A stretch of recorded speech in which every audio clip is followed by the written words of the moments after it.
Hello everyone, welcome to my channel.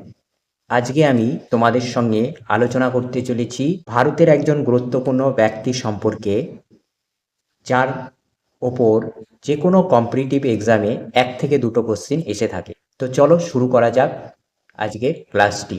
আজকে আমরা আলোচনা করছি সর্দার বল্লভভাই প্যাটেল সম্পর্কে। সর্দার বল্লভভাই প্যাটেলের জন্ম হচ্ছে 31শে অক্টোবর 1875 সালে। তিনি জন্মগ্রহণ করেন গুজরাট শহরে, গুজরাটে, আমাদের ভারতবর্ষের গুজরাট রাজ্যে তিনি জন্মগ্রহণ করেন। তার মৃত্যু হয় 1950 সালের 15ই ডিসেম্বর এবং মৃত্যুস্থান হচ্ছে মুম্বাই। তাহলে এখান থেকে আমরা কি জানতে পারলাম সর্দার বল্লভভাই প্যাটেল সম্পর্কে? জানতে পারলাম যে 1875 সালের 31শে অক্টোবর সর্দার বল্লভভাই প্যাটেল জন্মগ্রহণ করেন গুজরাটে এবং 1950 সালের 15ই ডিসেম্বর তার মৃত্যু হয় মুম্বাই শহরে। এরপরে আমরা জানব যে তিনি ছিলেন স্বাধীন ভারতের প্রথম উপপ্রধানমন্ত্রী এবং স্বরাষ্ট্রমন্ত্রী। কি বলছে আমরা?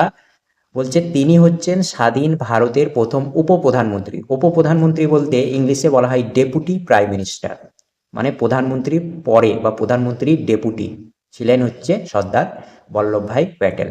এবং কি বলছে স্বরাষ্ট্রমন্ত্রী? স্বরাষ্ট্রমন্ত্রী বলতে ইংলিশে বলা হয় হোম মিনিস্টার, এবং তিনি ভারতবর্ষের প্রথম হোম মিনিস্টার ছিলেন।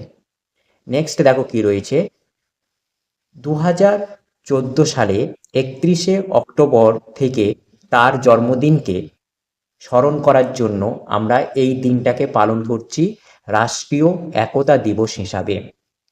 তাহলে এখান থেকে আমরা কি জানতে পারলাম? 2014 সালের 31শে অক্টোবর, যেহেতু তার জন্মদিন ছিল 31শে অক্টোবর, তাই 2014 সাল থেকে 31শে অক্টোবর দিনটাকে, তার জন্মদিনকে স্মরণ রাখার জন্য আমরা রাষ্ট্রীয় একতা দিবস হিসাবে পালন করছি এই 31শে অক্টোবরটিকে।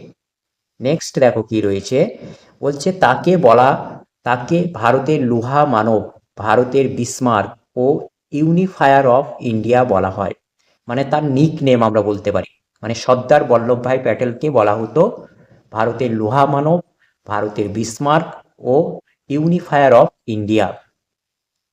এতগুলি নামে আমরা সর্দার বল্লভভাইকে চিনি। এছাড়াও তাকে বলা হতো father of all India service. আমাদের যে অল ইন্ডিয়া সার্ভিস রয়েছে তার ফাদার বলা হয় সর্দার বল্লভভাই প্যাটেলকে। নেক্সট আমরা দেখব সর্দার বল্লভভাই প্যাটেলকে সর্দার উপাধিটা দিয়েছিলেন মহাত্মা গান্ধী। তাহলে আমরা কি পেলাম? সর্দার বল্লভভাই প্যাটেলকে সর্দার উপাধিটা কে দিয়েছিলেন? মহাত্মা গান্ধী, এমজি গান্ধী। নেক্সট আমরা দেখব কি তিনি 1931 সালে জাতীয় কংগ্রেসের করাচি অধিবেশনের সভাপতি ছিলেন। জাতীয় কংগ্রেসের যে অধিবেশন হতো সেই অধিবেশন 1931 সালে যে অধিবেশন হয়েছিল, কোথায় হয়েছিল? সেটা করাচিতে হয়েছিল। সেই অধিবেশনের সভাপতি বা প্রেসিডেন্ট ছিলেন সর্দার বল্লভভাই প্যাটেল, এবং তিনি সেখানে একটা গুরুত্বপূর্ণ প্রস্তাব পাস করেছিলেন, সেটা হচ্ছে কি মৌলিক অধিকার, যেটা ইংলিশে বলা হয় ফান্ডামেন্টাল রাইট। এই প্রস্তাবটাই পাস করেছিলেন তিনি 1931 সালে করাচি সেশনে।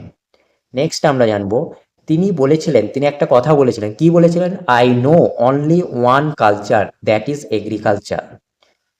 কি সর্দার বল্লভভাইয়ের একটা উক্তি হচ্ছে I know only one culture, that is agriculture. এই উক্তিটি কার? এটা হচ্ছে সর্দার বল্লভভাই প্যাটেলের। নেক্সট দেখো, বলছে তিনি 1928 সালে, অর্থাৎ সর্দার বল্লভভাই প্যাটেল 1928 সালে গুজরাটে বারদৌলি সত্যাগ্রহের নেতা ছিলেন। গুজরাটে যে বারদৌলি সত্যাগ্রহ হয়েছিল তার নেতার নাম ছিল হচ্ছে সর্দার বল্লভভাই প্যাটেল, এবং কত সালে হয়েছিল সেটা? 1928 সালে।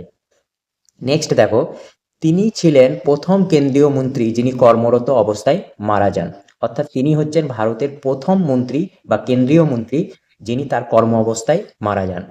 তো এই ছিল গুরুত্বপূর্ণ তথ্য সর্দার বল্লভভাই প্যাটেল সম্পর্কে। এই ইনফরমেশনগুলো যদি আমরা মনে রাখতে পারি তাহলে যে কোনো কম্পিটিটিভ এক্সামে আমরা কিন্তু 1 নম্বর পেয়ে যাব। তো ক্লাসটি যদি ভালো লাগে অবশ্যই চ্যানেলটি লাইক, শেয়ার এবং সাবস্ক্রাইব করে দিয়ে পাশে থেকো। Thank you for watching this video.